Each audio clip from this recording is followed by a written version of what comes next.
we've got our concept art, we've got our assets, we know a little bit about navigating the engine. Let's go ahead and dive into making a new scene. So like I said, I have my levels folder. I'm going to go ahead and make a new level, and I'm just going to call this EX scene. I'm just going to load into it, and voila, we are in an empty scene. I'm going to start building from here. So I have my concept piece here. I actually have it pulled up on my secondary screen for myself, but for you, I'm just going to showcase it here, and then I'm going to be referencing it as I go in the engine. So we're in a blank and empty scene. To really get started on this, it's going to be essential to just begin with some initial objects. We'll call this an initial composition, an initial lighting, and an initial camera. All of these things are going to change a little bit later, but we just need somewhere to start. So I'm actually going to go and I'm going to open up a new window, which will be very handy for this process, which is the Place Actors window. This will have a number of different engine objects which can rapidly help us build out this base composition for our scene. So to begin, one of the first things I will always do in an empty scene is bring a cube in.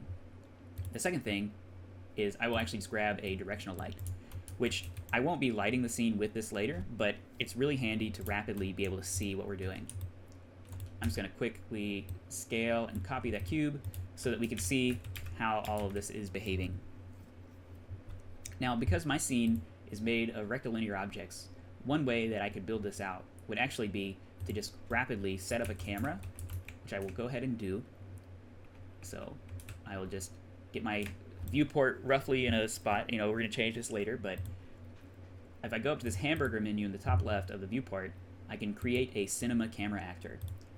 Then I can just jump into it here, actually. I'll name this like our scene cam.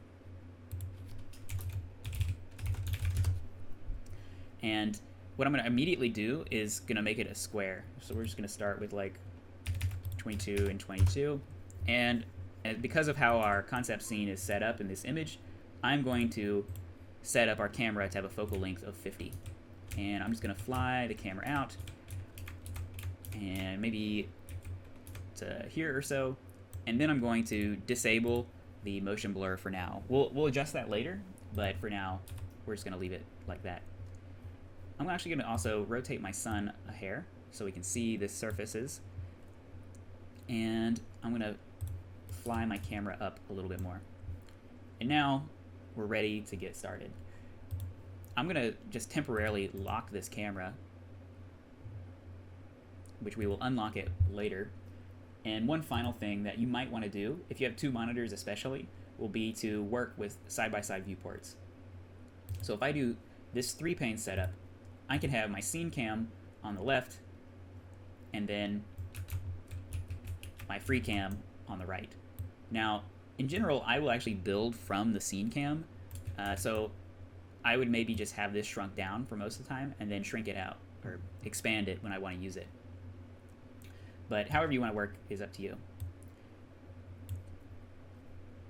With this in mind, I'm going to start establishing a baseline for the scene with some other key core ingredients. Some of the most essential ingredients are going to be an exponential height fog, which when you drag it in, I recommend that you actually just go into its details panel and immediately make it volumetric.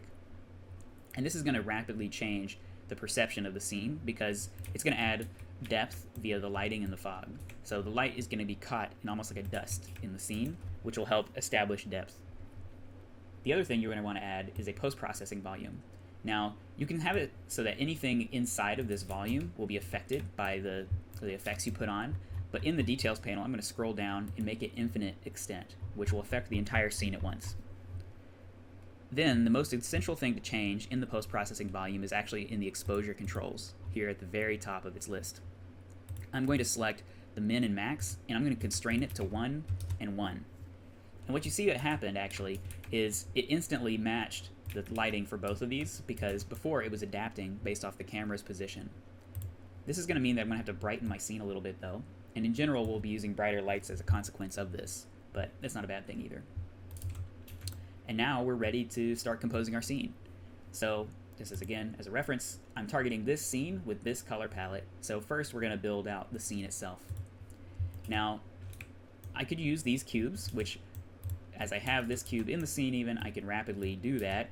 I can just start dragging it around, scaling it to become a wall as I want, which this one goes all the way to the top of the frame, or slightly below, because there's going to be a secondary beam above that will finish the top of the frame. I'll turn on my 90-degree snapping and position my vertical beam over on this end.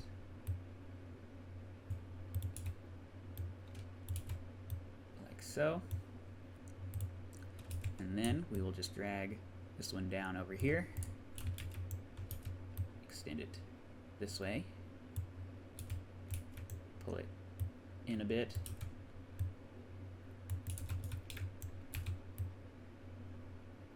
now where I am looking at this side by side, I'm going to turn off my 90s to rotate the light a little. I have a bit of an advantage perhaps in how I'm setting this up. If you don't have a side-by-side or two monitors set up, one other thing you can do actually is import your image into the scene. So I actually will just grab a scene concept piece. I'm going to grab a plane, and I will pull it up here, scale it, and just add that to it as its material. So here is my target. You could even use this as a reference if you want in the scene build. I'm just going to have it in the scene so that you can kind of see what I'm building towards here. Now my camera's back here, so we have a bit of a gap for that lip and that shelf, but I'm not super crazy about where that is, so I'm actually going to unlock the camera and I'm going to move it a little closer, which will then mean I need to bring this in, and that looks pretty close. I can see that I've rotated the camera just a hair, so I'm going to zero that out and square up the frame a bit. And this wall needs to come forward a hair. Okay, so this is looking pretty close to our base composition. Now I can see that this wall actually does need to come down. Well, this one needs to go up. And I think there's another component to this wall, so it'll be more like this.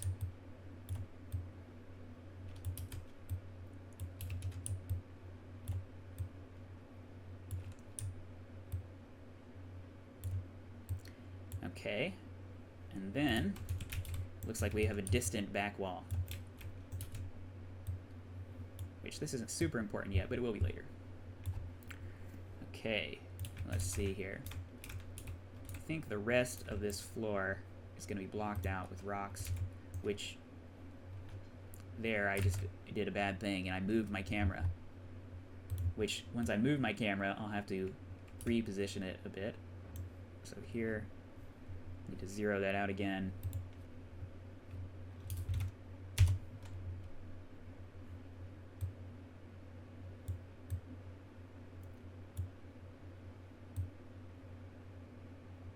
And realign it to where it was. Okay, and now once the camera is in this correct position, which I will just go ahead and, if I remember correctly, I had it at 3, which maybe it needs to be -3 to match. So it's pointing slightly down. For sake of alignment, I'm actually just going to do 0 though, and I'm going to position it like that so that it's perfectly in frame aligned. Except there I keep moving it. Once I get it aligned, I'm going to lock it and never move it again until later.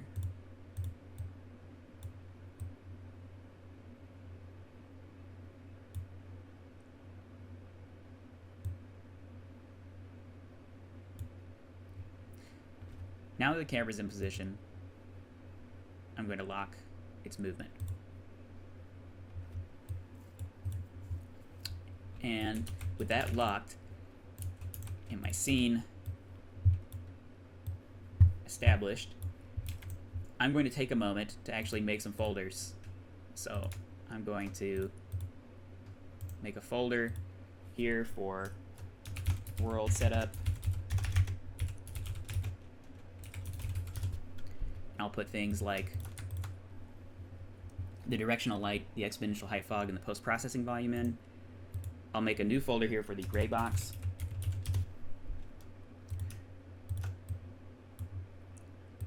And I'll make another new folder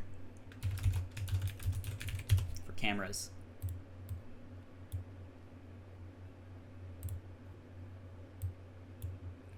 And now I can just hide and show these in the viewport as I wish, but I think this will be a good baseline for our scene. We can take a moment to roughly compare the two. I think that will be close. I'm going to take just another second to adjust the wall heights, which is okay if they're a little different.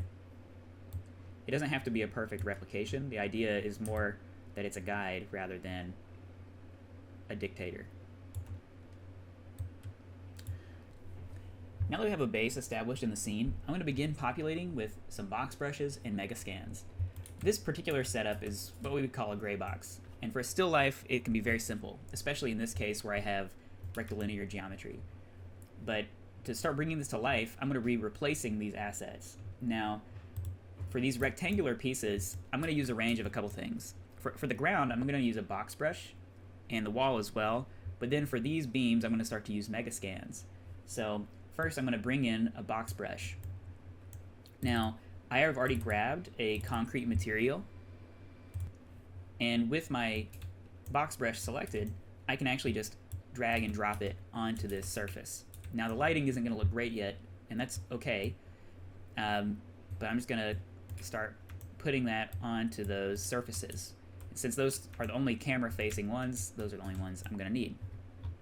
The box brushes are going to be a bit different from normal cubes, in that you have more precise control over their length and width via their details panel. But I'm actually going to be positioning this more or less where this other cube is.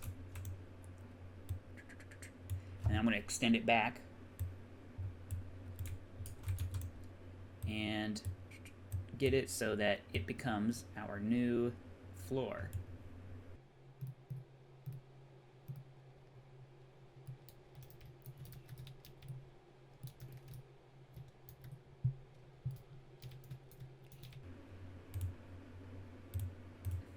So I noticed that for this particular one, I actually had to reload the viewport for it to load in the material.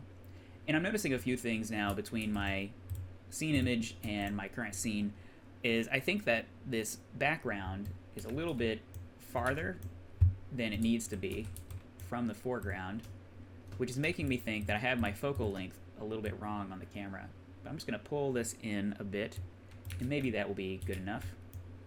And I can also tell that there is a separation here between this wall and a column. So this is actually like a column archway, and then there's a secondary wall here.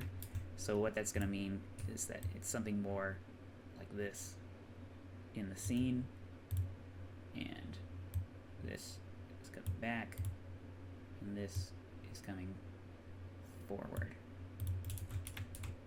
which is a subtle difference, but as we start doing the box brushes, I think that'll make a little more nuance in the scene. Once I have the floor put in, I'm going to start using the Mega Scans 3D to populate these columns. So here I have a couple of these ceiling beams, which this particular one maybe has more variance on it than I want, but I grabbed another one here, which this one might be perfect for us. So now I'm just going to take a second to position this where I like it.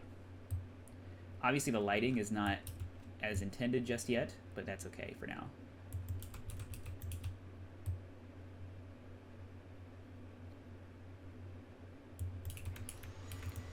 We will be removing these cubes from the scene eventually, but for now we can just leave them. And I'm actually just going to copy this back, and I think I'm going to flip it. I'm going to transform and mirror the X so that there's a little bit of variation here in this wall.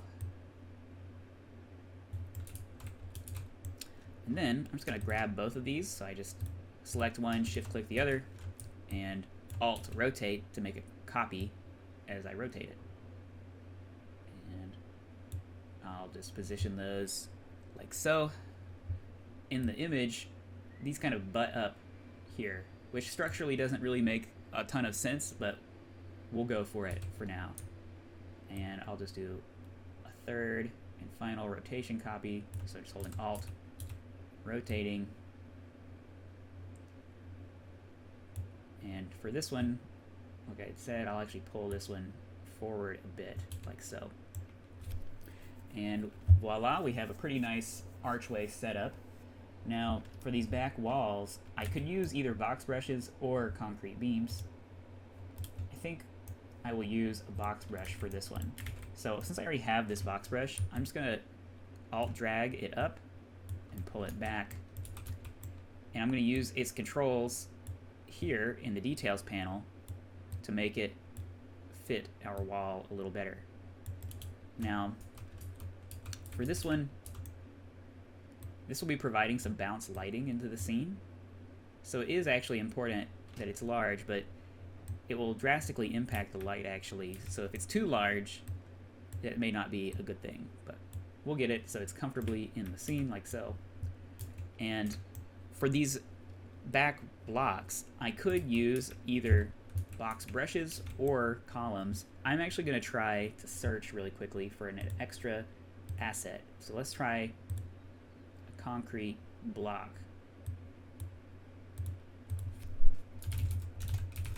Which I see some bricks there in the street tab, but I think we can find something that'll be a little better even. This is a curb, which these look pretty interesting. I think that these would definitely work. But I'm going to search a little bit more.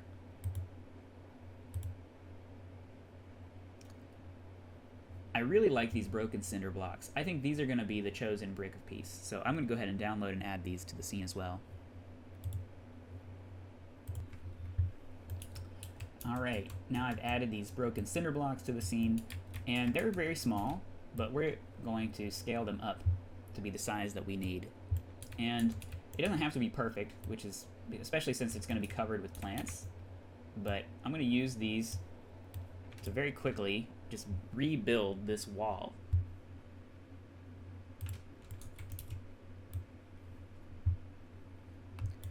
The variance will actually help it quite a lot.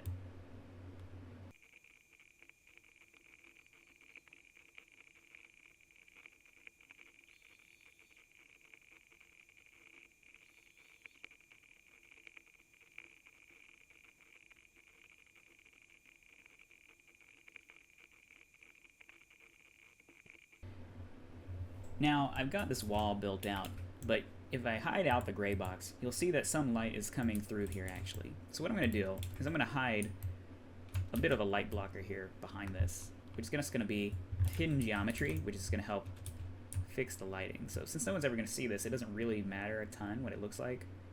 Could have an extra little bit of wall peek out there even, that's fine. And just put this back here to help with the lighting. So now we have the rough part of the scene built out. I'm going to take a second now to start populating some of the rocks into the scene, which as you see are actually a little bit of a debris here around. For this, I actually have some additional assets that I've brought in. So I'm actually just going to bring this a little closer up here. Let's see here.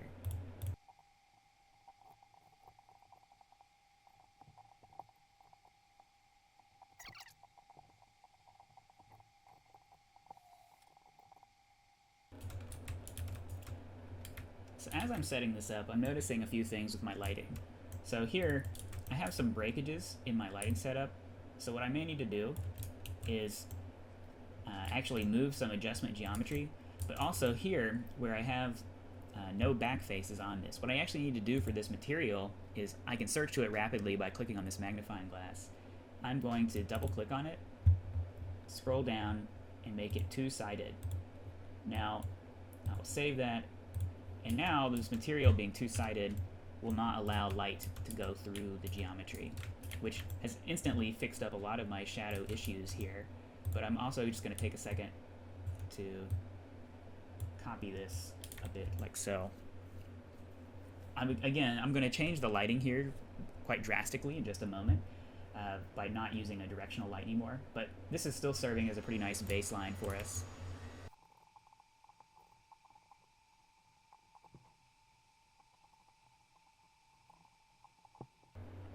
I'm actually taking a second to grab another rock pack, because for this kind of practice, it really helps to have more stuff on the table to use. So I'm now at the point of this work where I'm going to actually close out this Place Actors tab for a while. I think I'll reopen it later, but I just want a little bit more space to work, as I'm going to be positioning a number of more assets into the scene. And similar to how nature or a real construction might work, I'm placing down the foundation first, and then I'm going to start adding things like plants and other paraphernalia to the scene. So I'm just going to take some more time to start using rocks now to flesh out the scene further.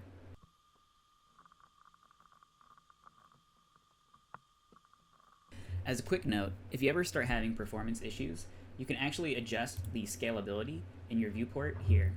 Now, if you lower this, it will lower the appearance of your scene. And so just keep that in mind, as I'm working in this particular view because I like to see the final feedback and my hardware can handle it, but you may find that you need, for your computer's sake, to lower the scalability settings. On my old laptop, for example, I had to work in medium to low, and then when I would go to render, I would switch the settings to cinematic. But you gotta do what you gotta do, and just keep that in mind as you work.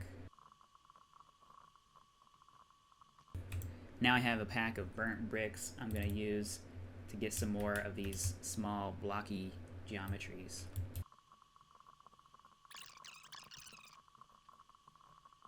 So I'm at a point where I'm gonna go ahead and bring in a computer screen. It's going to be a little bit different from the one in the image, but it'll work. And I'm going to fudge the scale a bit.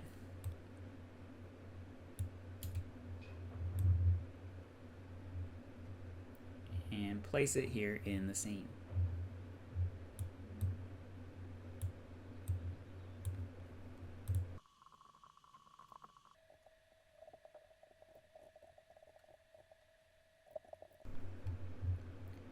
Now I'm going to go ahead and grab some wires from this scene as well, but I'll be doing wiring a bit more later in addition. So I'm going to do the lighting now, and to do this I'm going to actually first take a moment to collect all of my stuff to a new folder, and I'm going to select all of my Greybox cubes, and yes, I've hidden them from the view, but they will come in later unless I make them invisible by going into their render properties and uncheck the box for them to be visible. And now I am going to delete the directional light. We're going to first just go ahead and drag in a rectangle light into the scene, which will instantly be very dramatic. In general, rectangle lights are the fastest and easiest way to make good lighting because it's a very soft, diffuse light. And I'm actually going to just take a moment now to position this light in such a way that it is similar to my reference lighting, which seems to be coming down from back right of the scene. So I'm going to increase its power, and we want it to be very soft, which it gets softer the wider and larger it is. And we will increase the radius. We might even just bump that beyond the limit. So I will actually pull this so it's totally out of frame, a little more up, and rotating down a bit. So one of the main features of this that we're trying to get is the rim lighting that you can see here. This will really start coming to life more with the plants in the scene, but we're going to start from this. Now, we could use the light color or the post-processing volumes to change the color tone of this scene. But what I'm actually going to do is in the light settings, I'm going to check this box that says use temperature. And I'm going to increase it so that it's slightly blue. Just very slightly blue, very softly blue. And now I'm going to actually hold Alt, and I'm going to duplicate this light, and I'm going to pull it over here to the front side of the scene. But now with this copy light, I'm going to lower its power substantially. I'm going to lower it to about here. And now, so this is at 30, the other one is at 200. This is really just to raise the shadows up. And we don't want super harsh shadowing or anything like that. So I'm just going to take another second to get this in a comfortable position and lighting value. This doesn't look bad. I think we'll actually maybe just start with this.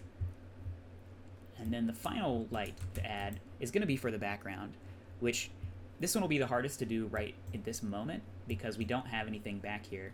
So it'll just catch in the fog. But if we come back here, I'll narrow it down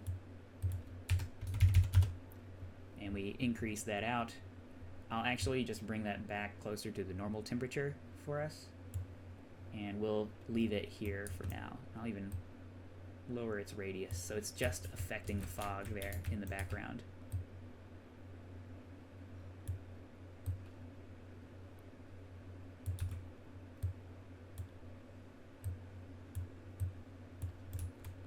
Alright, and here's the base for our scene.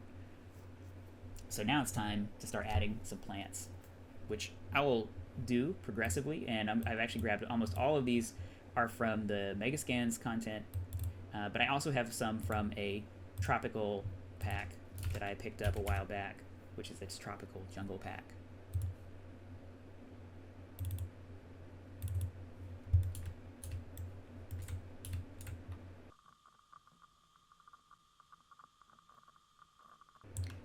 As you're placing these kinds of plants, you'll notice that they will look best if you respond very directly to the other objects in the scene.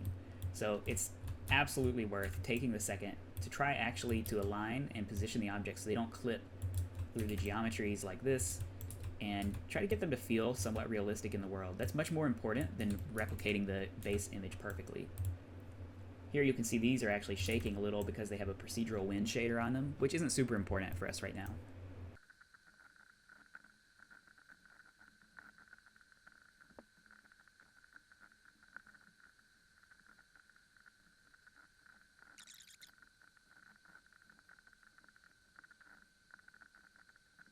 So I'm going to take a moment to set up a foliage brush. So now I have a bit of a baseline established in the scene, but the foliage brush will really rapidly help me flesh out these more patchy regions of the foliage.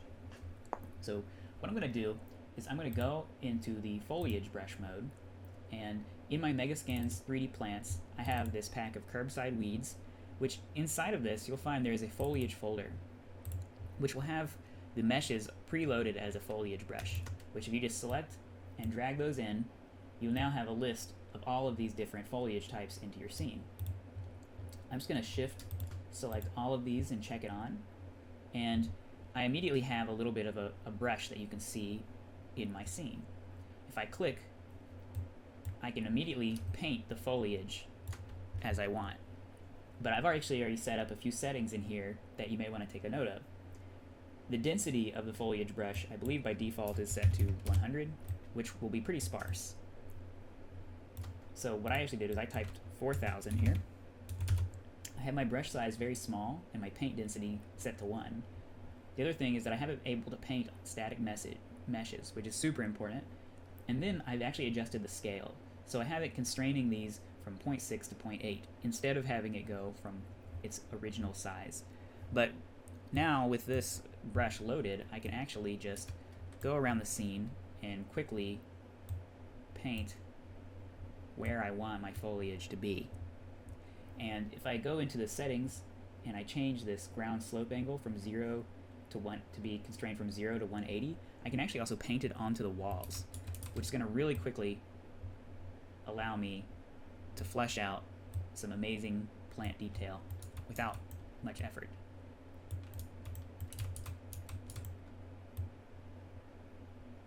So I'm going to take a second and I'm going to do some foliage painting into our scene here.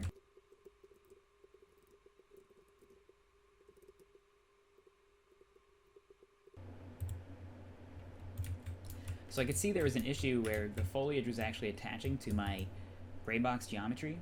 So what I'm actually going to do is I'm going to save, and I'm just going to delete all this out. I don't need it anymore, so I'm just going to go fly without it. I could disable the collision, but in this case, I'm just going to go ahead and do that. And now I can paint my foliage without any strange collision work happening. So now I've populated a bit of a foundation of plants and scene objects. So from here, I'm actually just going to keep on plant bashing and populating the scene with different meshes.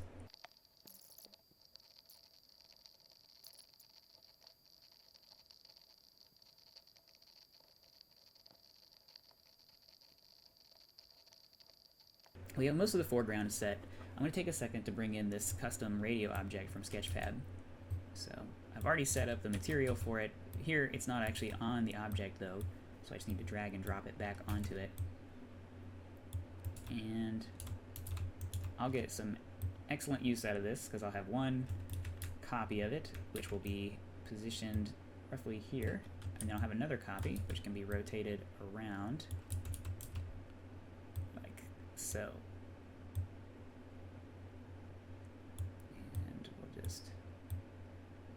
Pull that to say here.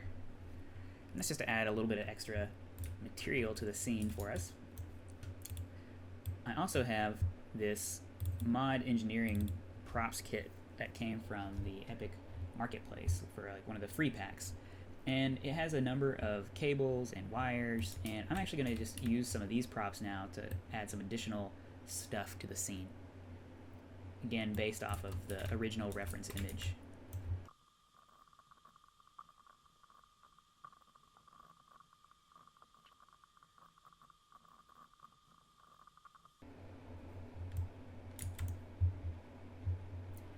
Now, to do the background, it's actually a bit of like a sci-fi cityscape. So I actually still am going to keep using this engineering pack, and I'm just going to really quickly grab some sci-fi panels, and we're going to bring those all the way to the back. Way back here. And we'll just start doing a bit of scene bashing back here.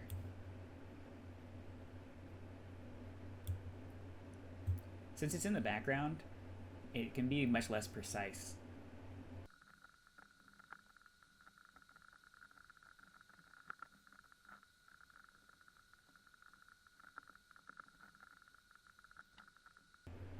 As we get to this part, I'm actually going to take a moment to increase the fog a bit, because I don't want this background to be super noticeable. I'm also going to rotate this lighting a little bit, because the background isn't super duper important. It's really just here for some added flavor.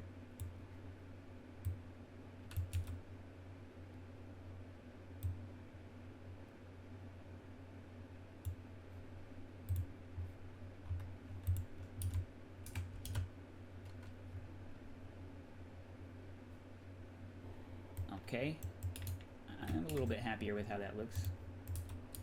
I'm going to take a little bit more time to add a few more plants to the scene. And you may be thinking that these plants that I've been adding aren't all the same color tone. Well, it's okay. So I could modify some of these, which I will actually modify one here in a moment. But I'll be doing some radical coloring to the scene towards the end anyway.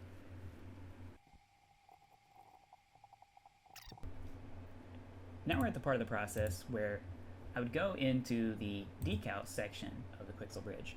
And decals are basically going to be stickers that we can add to the scene. And it's about this time of the scene build that I will start doing this. You can grab things like graffiti or concrete imperfections, dirt, smudges, whatever you would like, and this will rapidly help bring some life to your scene. Of course, you can make your own, but for now, we'll just start with this. So I'm going to grab a bit of graffiti is red. I'm going to download and add it.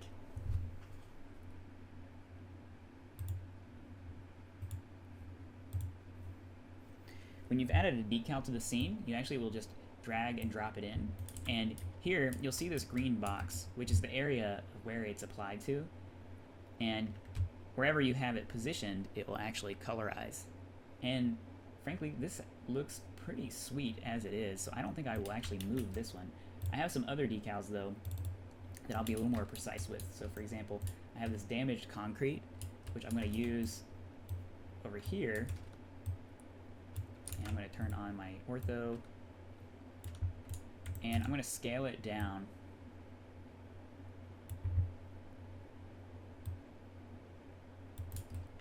And just have it attached here to this asset. I notice here that the decal is kind of going inside out a little bit, which isn't really what I want. So there, I just attached the decal, and if you look at it in the scene, it looks pretty nice. So that was the damaged concrete one. I'm going to add another one over here.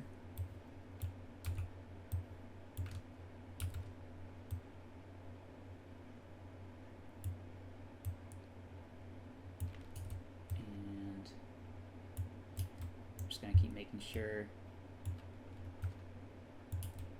that it is applying only where I want. You'll notice that it kind of sticks to everything, which is okay sometimes, but I'm going to just leave it like this for now. So I really like how this is getting colorized. So this is an issue, though, that you'll see is happening to my computer now, that may happen to you as well, where I have this warning at the top of my screen that my texture streaming is over the budget, which what I'm going to do in a second is I'm going to actually restart this scene to fix that. But before I do that, I'm going to actually add one more decal to my scene. Now, I could, just like the previous one, drag and drop this purple decal in, which I think I will, because if you remember what I had said before was that I was going to target basically having this scene composition, but then this color palette. And so what I notice here, though, is that this is mostly reds and oranges. And so if I want to just change this decal to be orange, I can actually just double-click on its material, and I can probably just pick a color overlay for it. Now, in this case, where it starts as purple, that's not really going to be conducive for this particular color change, because it's going to start from purple and it's just going to be overlaying this other color onto it. So actually, in this case, what I think I'll do is I'm going to go into its texture by double-clicking on the texture, and I can just go into its hue, and I can just change its hue directly here, which will be a very quick way to change it. So if I want it to be, for example, orange, I'll have to find where on this spectrum it goes to orange. This is getting closer. I'll actually bump up the saturation as well, and the vibrance, and the brightness, which is not the brightness curve.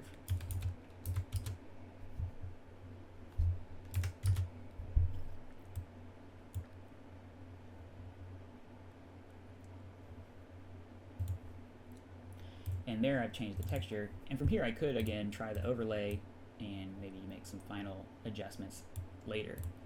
Now, to get rid of this red error text at the top, what I'm going to do is I'm going to save my level.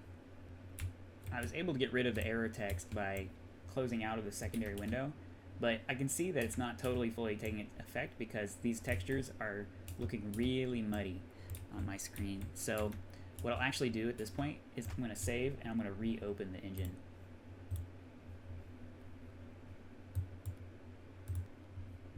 So I've reopened the scene, and as you see, the textures are looking much, much cleaner, and now I can position my decal and we can carry on our way. Now, using decals to colorize is not a super common practice. There's many other ways that you can colorize scenes, so we can take a look again at what our scene is looking like here in the scene cam. But I'm just going to go ahead and use it because it'll happen very quickly. I'm going to make a few more plant adjustments to the scene by just adding a couple more, and after that we'll be colorizing.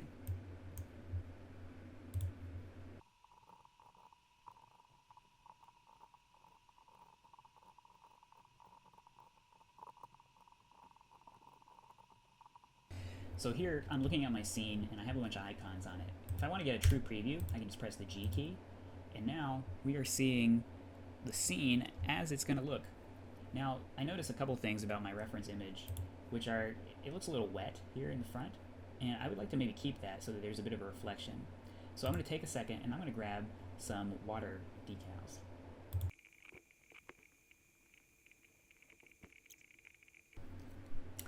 Now, yes, these are blood stains, but I'm going to change their coloring to be like water.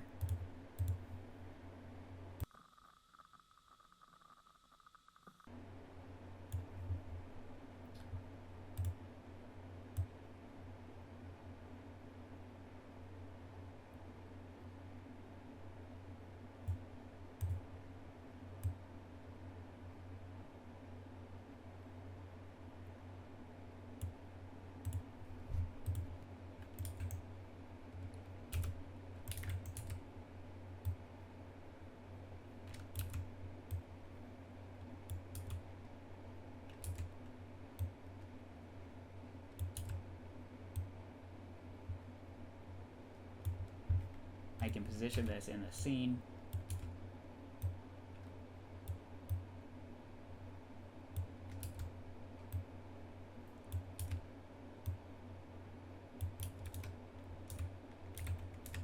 Now, this is where we get into the layering and the ordering. So if I create a sort order of 1 here, it will come to the top.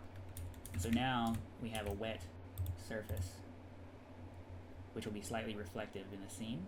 And I'll actually just copy that over here. And I'll do a third copy that will scale down a little bit more.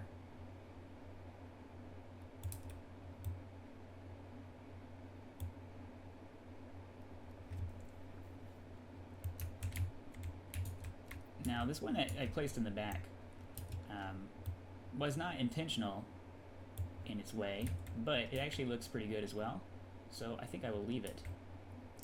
Now, what we can also do is we can right-click and create a material instance here. And what that will do is allow us to manipulate the pieces, and we can actually just go back and we can remove, for example, that color change. So now we have one that is color changed and a new one that is not.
One final thing I'm going to show in this particular video would be how you could make some really quick and simple texture adjustments to objects in your scene. This will allow you to rapidly customize them. So what you need to do is, with your object that you want to change, you select it, and if you double click and open up its material, you can navigate to the texture that makes it up. So this particular computer actually has a number of textures that are going into its material, so like a normal, ambient occlusion, roughness, and things. But if, for example, I just want to change the logo or the brand, what I can do is I can export out this texture and edit it in Photoshop and then bring it back in, which I'm going to do right now. So asset actions, export, and I'm just going to export it to a folder, and I'm going to open it in Photoshop. So here I've opened the texture map into Photoshop, which you'll see that this actually has the computer all kind of laid flat as if it's been skinned. And if I change any of these bits of text, they will appear on the 3D model. So in this case, I'm just going to change this to my own logo. So what I'll do is I'll just select this part of this image texture, and I'll just right click and say fill, content aware. And I can see it needs a little bit of cleaning up, so I'll do it again. And maybe one more time here for good measure. Alright, that looks like it got it. And so now I actually have this other image texture that I've generated for my own stuff. And so now I'm going to just position that over the old logo's position. Somewhere like that. And I saw that it was a little bit faded, so what I'll do is I'll change it to darken, and I'll just lower that down. Now if I really want it to fit in, it was even smudged out a bit, so we could do this. So now we've got our custom machine here. Now of course I could do this for the rest of it, and if I want to put something on the screen, for example, I can do that as well, which I'll just go ahead and grab an image texture. So here I actually just grabbed the MJ piece itself, and what I'm going to do is I'm just going to position it here, and I'm going to scrunch it down.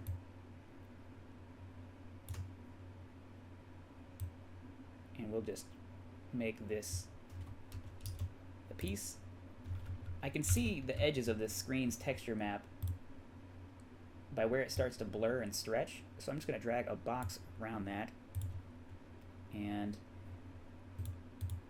I'll just fill the black box here. You can do this in many, many ways. I'm just going to use this black box to help me get this image to the size it needs to be. And we can position this here to see where the cropping is going to be. That seems fine. So I'll just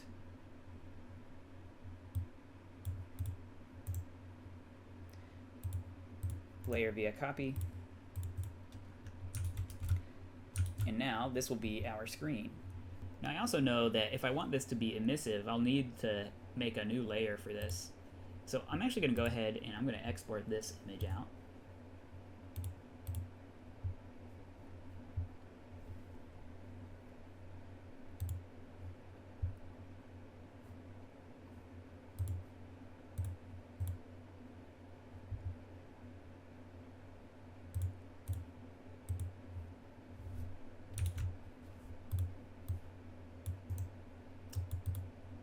And then I'm just going to make an image that has just this part of the scene on it.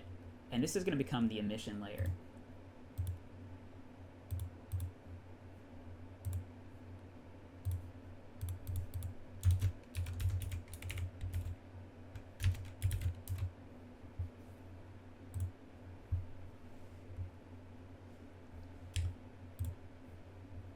Now we're back in Unreal, and I can actually now just right-click on this and say re-import a new file, and I will open up my new image texture.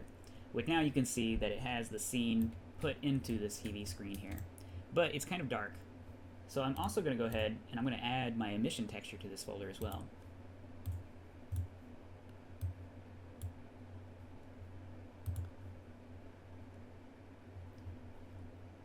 I'll hit save all.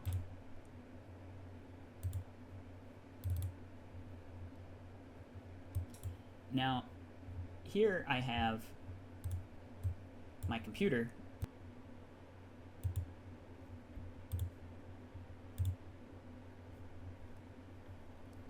and here I did the same thing where I re-imported my emission texture and added it to the emission layer.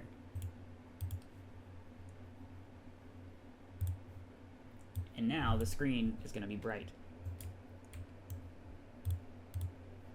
And this is what the scene is shaping up to be at the moment. And in the next video, I'm going to go through and do finishing touches and colorize the scene. and then export it out.